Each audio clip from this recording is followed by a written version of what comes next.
Hello and welcome to the programme. Now, almost a year after a former Russian spy and his daughter were poisoned in Salisbury, fresh evidence uncovered by the investigative group Bellingcat appears to link one of the suspects to yet another poisoning in Bulgaria. Now, according to the outlet, a man using the cover name Sergey Fedotov is believed to have travelled to Bulgaria in 2015, where 3 people were poisoned soon after his arrival. To talk more about this, we are joined in the studio today by Valeriy Kravchenko, Senior Research Fellow at the National Institute for Strategic Studies. Hello, thank you so much for coming in. Yeah, my pleasure. So really, over the past couple of hours, there have been developments as well. The Prime Minister of Bulgaria, the British Ambassador and the Prosecutor General met, and it's been claimed that this Russian operative, who went by the name Sergey Fedotov, visited 2 times in 2015, once in April and once in May. And around the same time, he possibly was in contact with an arms manufacturer, Emilan Gebrev, and his son Christo, who were poisoned, although we're not quite sure whether it's with chemical weapons or not. We have to be clear on that point.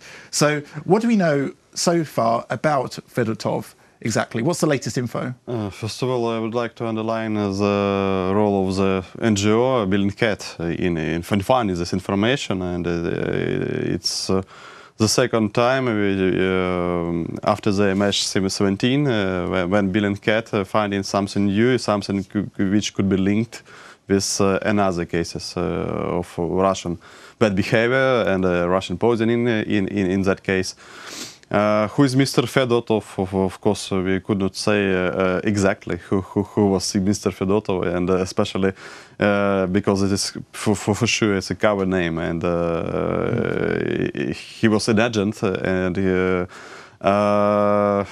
that deal which happened more than 4 years ago in Bulgaria. With the poisoning of our manufacturer, it could be linked with the other cases which Russia could implement elsewhere in Europe towards the people which are inconvenient for special services of Russian Federation or some political on some political bodies here in Russia. Yes, and was it the Novichok?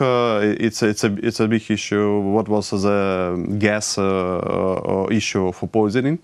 But still, we could say that it was directly influence with the aim to kill this man.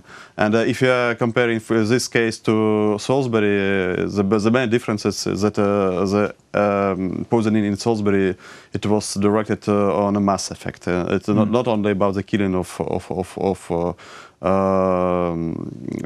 former agent or his daughter, but it was made publicly in the shopping mall. So it's the main difference. And what is the evolution of Russian behavior from the targeting or killing of some people which are linked with Russia, probably to mass effect, to massive massacre.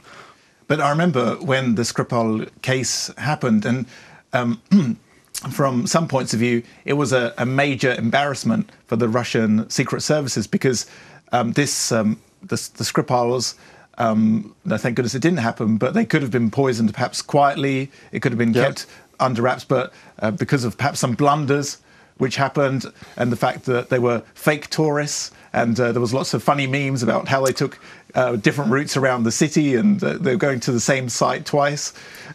So what do you think this means in terms of who Russia is targeting now? Because we had Skripals, who were, Sergey was a former spy, and his daughter, but also in this case, in Bulgarian case, we have a businessman. So who do you think are really the targets? As I said, all people which could be inconvenient and which are inconvenient to Russian regime. and even politicians we could speak. But yes, namely we are speaking about the people which having a business and a dangerous kind of business, because armament is dangerous kind of business, of course, and former agents. And we could just compare this case of Skripal with the previous, because even in the United Kingdom, Russia starts much earlier with the Alexander Litvinenko case. In case of Alexander Litvinenko, it was targeted killing. It was like a punishment. And if you are talking about the Skripal, so the tool was used, which we could easily imagine the massive effect of this tool, of the chemical weapon, of the Novichok. And yes, you're quite right when you're saying that it was a countryside, it was a small town, and it was directed not properly to former agent, but to the people which are living in the deep countryside of United Kingdom, with the mindset what they have in these people. And it was like a message that you are not secured in your own country, inside even very deep countryside, and you are not living even in London, because it's obviously we could speak about some security issues linked with in the megapolis. But yes, it was a direct message of Russia about feeling of insecure. And I was reading in some of the British tabloids today, in the Daily Mail, they were saying that 2 more suspects potentially involved in the poisoning of Sergey and Yulia Skripal are, well, suspected of being involved. Possibly one, or at least one, could still be in the UK after both of them survived. So what do you think really the tactics are of Russia? I know it's difficult to estimate how many spies that they have, but really, what is their end game? What is Russia trying to do? Are they still going to continue using the same tactics, or do you think there are other sort of tools in their toolbox that they could use as part of their hybrid warfare? It's better to speak not about the tactics, because tactics we see it's a Novichok, it's a gas, it's a chemical weapon. About the strategy we have to speak, because the main strategy Russia producing for Europe for export is the atmosphere of fear. It's the aim. People living in Europe have to feel the fear and scare about their future, about their living in these conditions which are common for Europe. It's undermining the values, the main values of not only of the, let's say, EU or NATO or United Kingdom, but the local values of community, of stable life of the community, of the small community elsewhere. So that is the main strategy. And unfortunately, Russian quite successful in producing this fear. How many agents, you're asking me? Who knows? Was anyone's guess? Who knows? You know, especially regarding the story, the history, let's say, of spies in the United Kingdom. We could speak about the Cambridge Five, the famous story, but the bad spy is it's a story about the bad spies, because a good spy is a known spy. Yeah. So, and while Russia flops with Salisbury incident, while Russia, we could speak about a lot of such cases, finding of spies elsewhere in Austria, for example, in General Staff of Ministry of Defense, of retired colonel, in Scandinavia, in Sweden, in elsewhere in Baltic states, in Poland, even in Greece.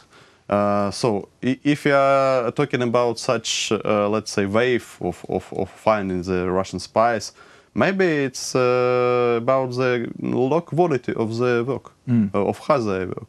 So, and that is the good option for Europe, but the bad option that this wave are continuing, and Russia ready to increase this pressure and to find this final strategy and the final aim of the strategy, fear. Yeah.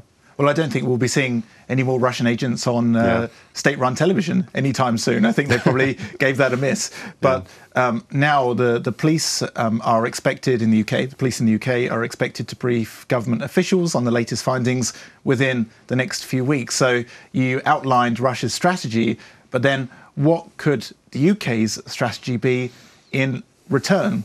Yeah. Given the fact that the UK and Russia do have ties? Let's say that deterrence is too late.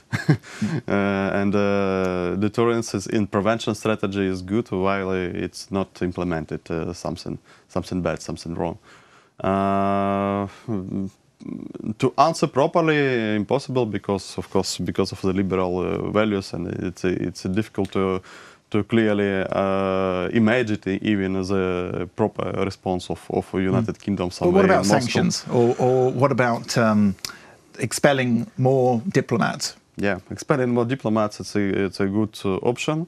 And we know that it's about 30 Russian diplomats already expelled from the United Kingdom, and 142 from all countries of the West, let's say, of the common West, in a response of the Skripal's deal.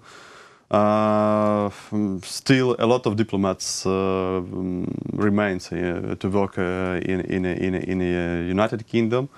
But also it's a tough line as well for the UK because there's a lot of Russian money in London. Yes, it's what is the most obvious response. It's to strike on oligarchs, on Russian oligarchs, and oligarchs which let's say it's a pocket oligarchs of Putin, and which have the proper property in London, in a Chelsea area.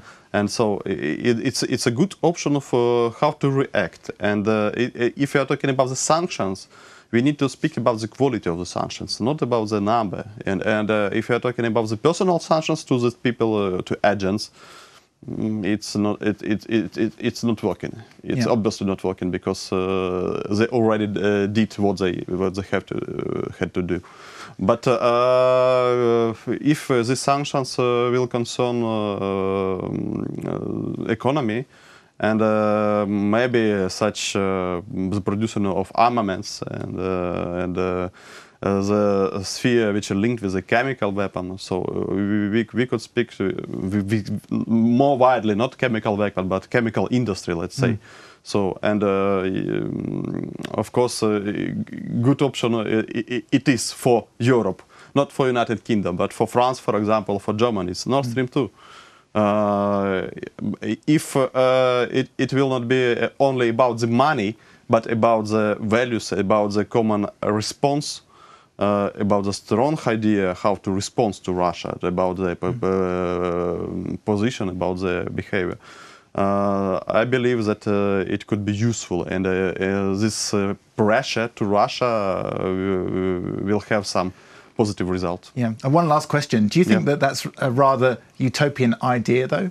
That Germany and France and the UK could have some united position? We know that there are certain senior figures within the German government and German industry that are very keen to have Nord Stream 2. Yeah. As you mentioned, in the UK, of course, it's possible to put sanctions on Russian oligarchs, but there is a portion of people who perhaps wouldn't want because they benefit from this.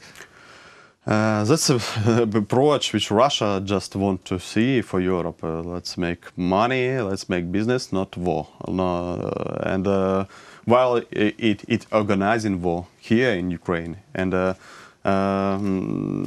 maybe it could sound like quite optimistically for Ukraine, but without this deal of Skripal's, probably we missed this one ally, and the United Kingdom now it's the most strong ally and of Ukraine, of our aims and regarding the Crimea and the territorial integrity of our country and the sovereignty.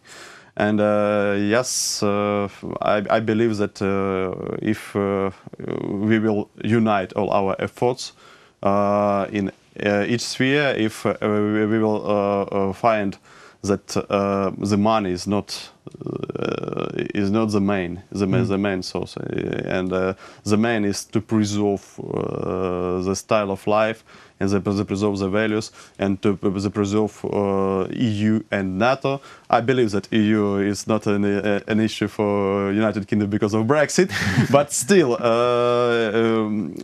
we are defending here in Ukraine West, the Western civilization. And if we are talking about the West, and it's a big idea of Russia to make a revenge against the regime or against the West for this loss on the Cold War. So the tactics which Russia using, we see it's obviously it's root. It's really root. It's something which ruining the values. And if we see these efforts from the Russian side, so we need to unite. The only way we have is to unite. Okay, well, thank you so much for coming into our studio today. It's very interesting. Thank you very much. Thank you.